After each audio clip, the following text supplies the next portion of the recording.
everyone, it is Margaret with Forward Kind Heart here to do another Facebook Live video of dreams. First, a little bit about me. I am a shamanic counselor as well as I do multidimensional healing. I really love working with starseeds and empaths to really help them identify their beautiful gifts that they have to share with the world and how to use these gifts and not to get bogged down.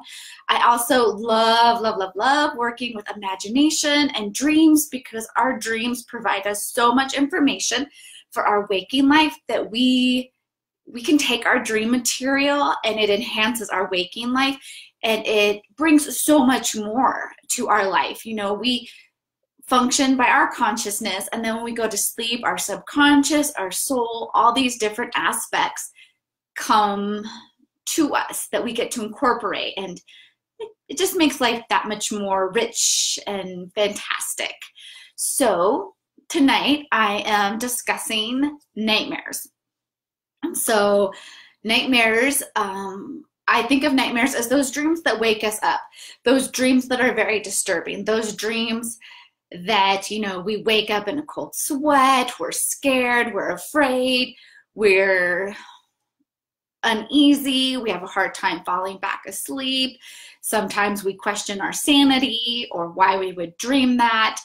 Nightmares, there's so many different types of nightmares that we can have, and this includes those taboo subjects. You know, when we are faced with aspects of ourselves that we don't always like to face. So our shadow side can come up in nightmares.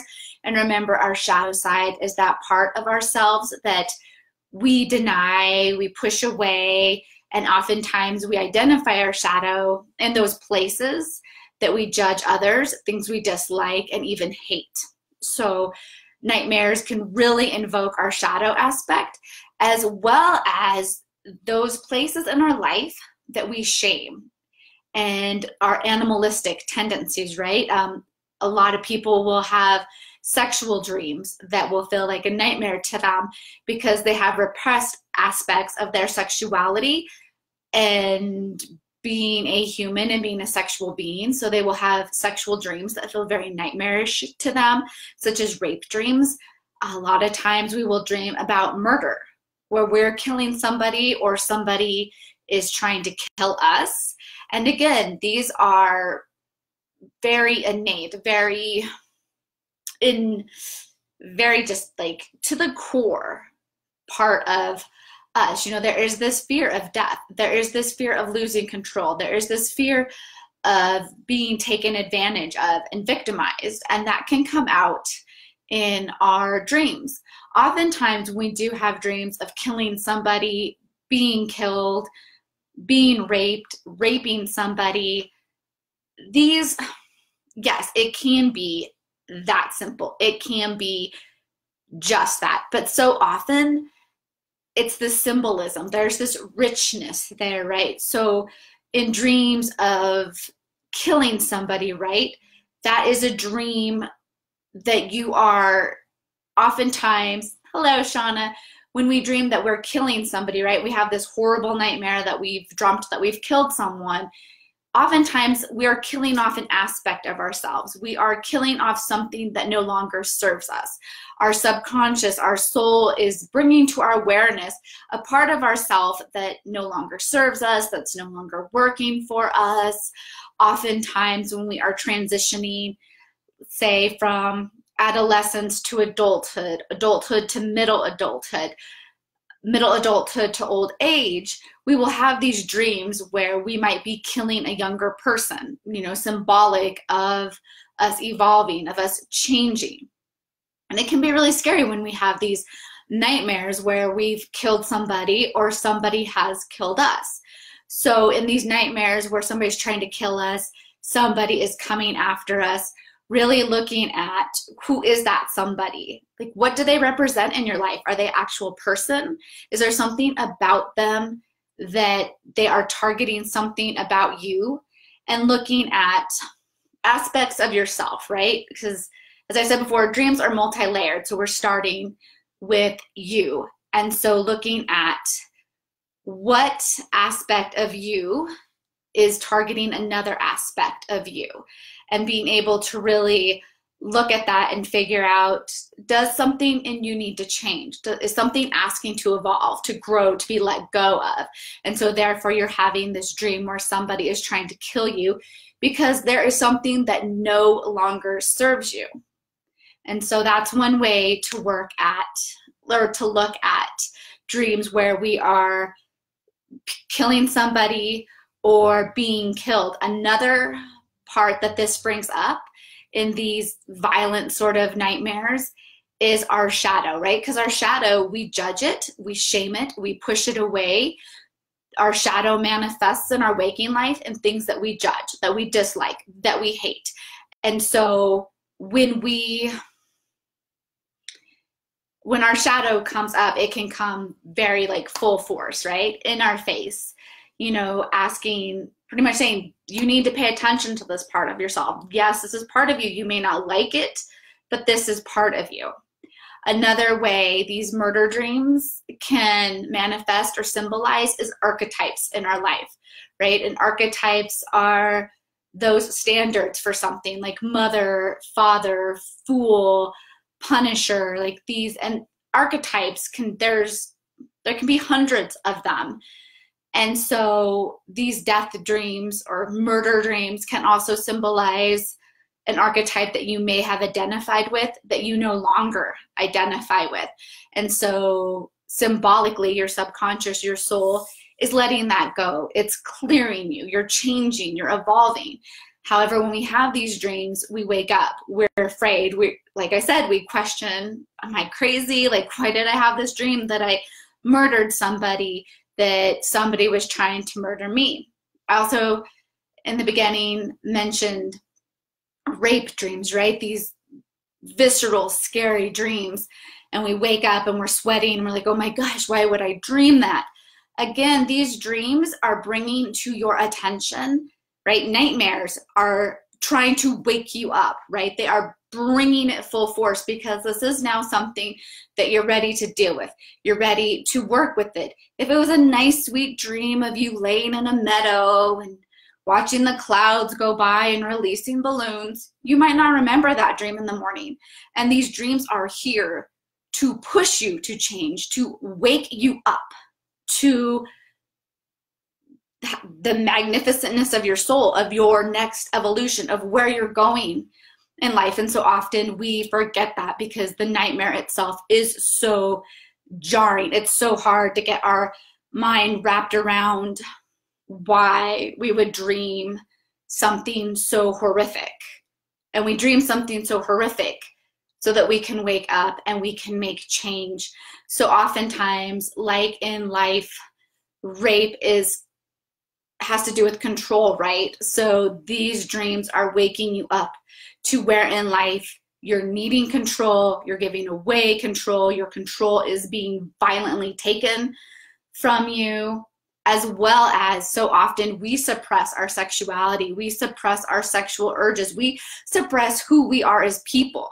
And so often then these dreams come full force, very sexual, very alarming, because it's waking us up to who we are as people and where we need to go, and the aspects of ourselves that we have denied or suppressed are coming up full force in our dreams because our conscious mind is not awake, so it can't censor, it can't stop, it can't keep these thoughts, these aspects of self pushed away, hidden away, so they get to come out full force. And some of them have been suppressed for so long that they come out full force. They're going to knock you over and blow your mind because they need this avenue to express themselves.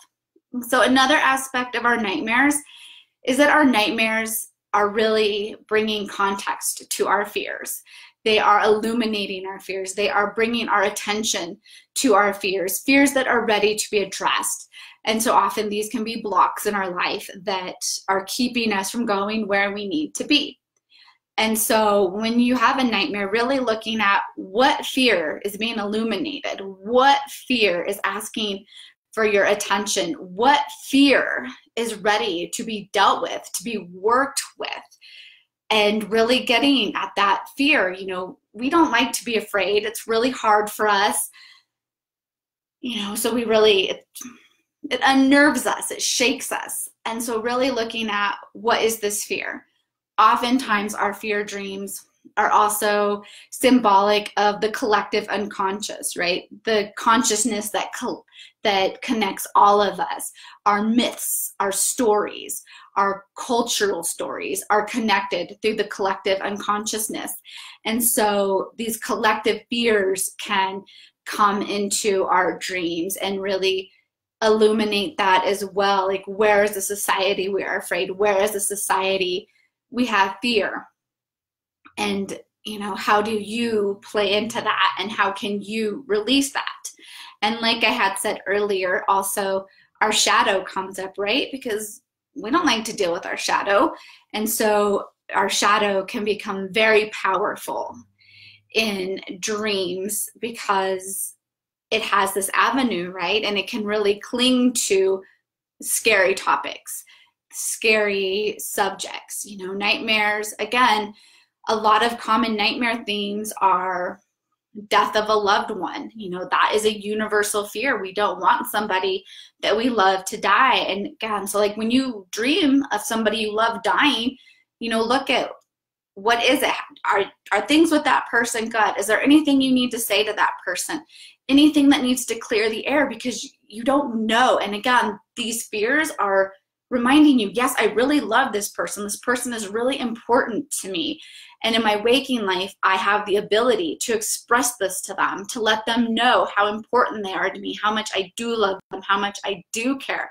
And so not shying away from those death dreams. Death dreams also show us our insecurities, our fear of being alone, our fear of being abandoned, our fear of losing love, and looking at how those play together and how you can start to address those fears, right? Because fear keeps us stuck. Fear keeps us bound. Fear keeps us safe. And so being able to look at, yeah, I am terrified that I'm going to lose this person. That's okay. But not letting that keep you stuck, not letting that keep you trapped someplace. You know, oftentimes we will have dreams where we're falling and falling and falling. This is loss of control. Like, we fear losing control, when in reality, we really don't have control over a lot. We feel like we have control, and we work really hard to control our lives, to control our surroundings, to control all sort of aspects. So in these dreams where we're falling, we don't have control. And it's a reminder that we don't have control.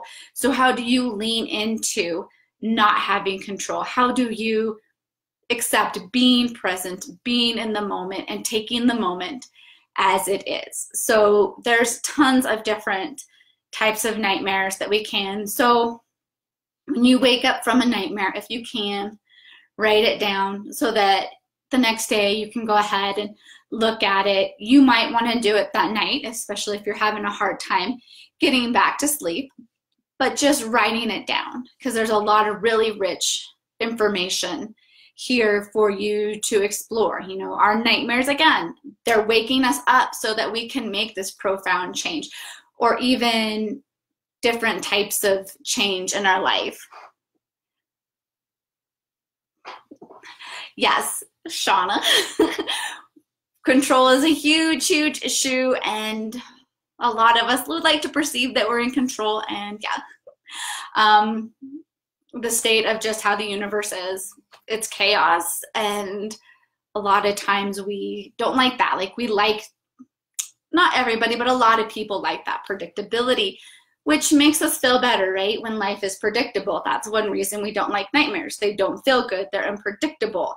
And so we fight that, right? Because it's alarming. Like, our subconscious, our soul is setting off alarms to get our attention so that we can make change, so that we can grow, so we can evolve and look at these issues.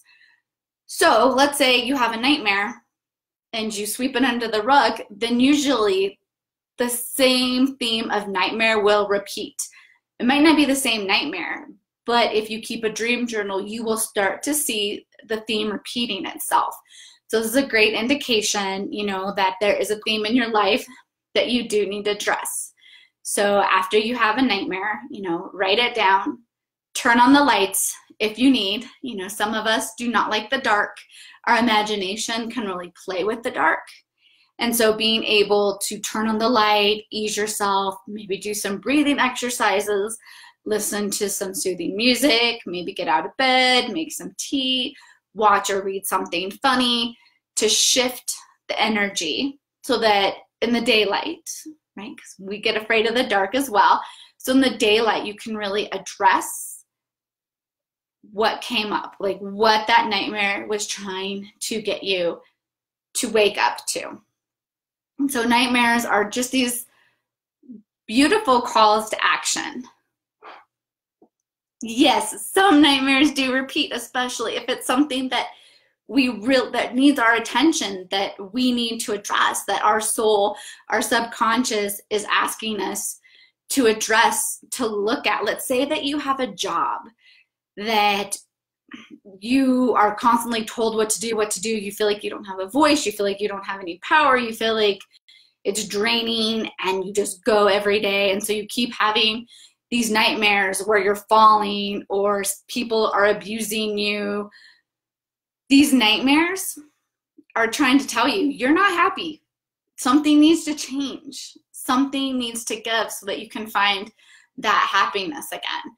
And on that note, we can also have dreams of past life death. And that's come up a few times in the last couple of months that I've had these discussions with people where they have dreamt of being electrocuted, being chained in a dark, dark dungeon, and then waking up terrified, right? So these, again, like our nightmares are waking us up. So these nightmares are bringing to our attention places that are ready to be healed, or places that we can now heal our soul, you know, places, because now we're in a safe place, right? So let's say that you dreamt that you were being electrocuted or you were chained in a dark dungeon where you couldn't see anything and you were terrified. You're now in this safe place to let that go, to release that, to heal that, to allow your soul to know that it doesn't have to worry about being electrocuted. It doesn't have to worry about being chained in the dark. And oftentimes when we have these dreams, it brings up, well, why was I electrocuted? Why was I chained in the dark?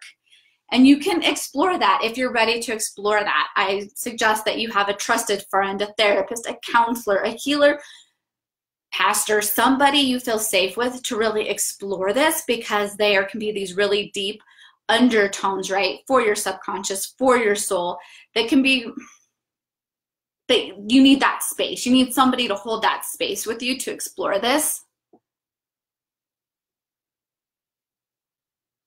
Yes, and Shauna has a great point about when we're tired, it makes it a lot harder to deal with, which is, you know, when we're tired, we don't want to deal with these things. We just want to go back to sleep. We don't want to address it. And that's why having a dream journal or a recorder on your phone or something that you can just mumble into, so that when you are rested, when you do have the space, that when you do have the time, you can address this. You know, a lot of people, you know, I'm a therapist, I'm a counselor, so often people will bring nightmares and dreams to me because it's a safe place to explore this.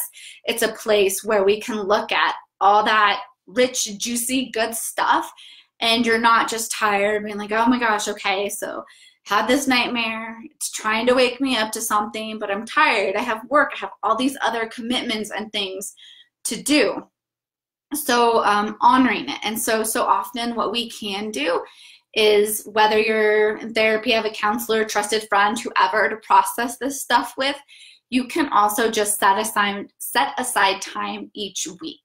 You know, maybe you say Sundays at 3 o'clock, I'm gonna go ahead and go through my dream journal and really work on my dreams to see what themes are coming up, what messages are coming through. And that also gets you all of you, your conscious mind, your subconscious mind, your soul, trained to know, every Sunday we're going to sit down for 30 minutes and we're going to work on this.